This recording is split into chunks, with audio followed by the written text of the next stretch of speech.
Každý je vraj v niečom dobrý. Ja si rád pokecám s rybami. Preto mám za kamoša smršťa. Príde vždy, keď potrebujem odvoz.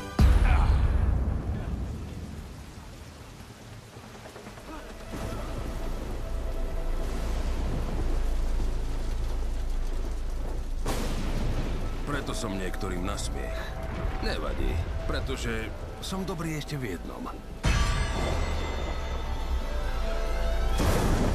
Viem dať po papuli.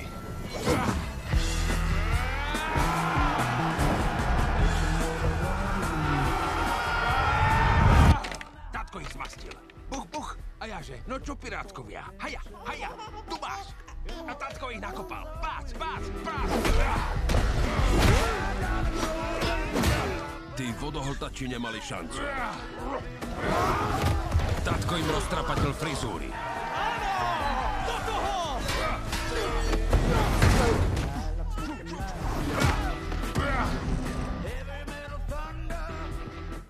Sorry, tato. Moja chyba. Ozaj, to je môj syn, Arthur Junior. Pred 4 rokmi sa všetko zmenilo. Zaľúbil som sa a netrvalo dlho. Vzali sme sa a mali dieťa. Ten drobec je to najlepšie, čo ma stretlo.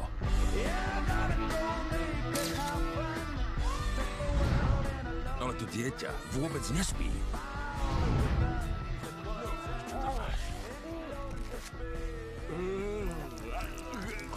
A vždy trafí.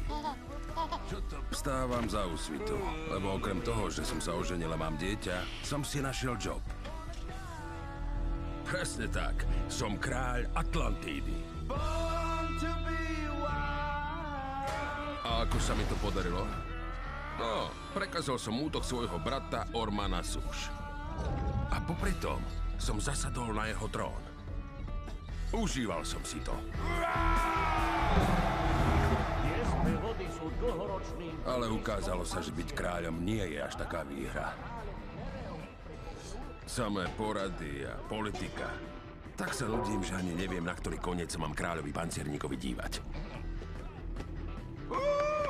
Áno, skvelá reč. A aby toho nebolo málo, vysvetlo, že tu máme celú komisiu druhov, o ktorej som netušil. A tá zostrelí v podstate každý môj návrh. Jediné, čo mi za tú makačku a prebdené noci stojí, je môj sinátor. Hej! Vedľa! Ale práca má aj veselé stránky. Udržiavanie poriadku je úplne na mne. Občas niekoho upracem pri nelegálnom zápase v klietke.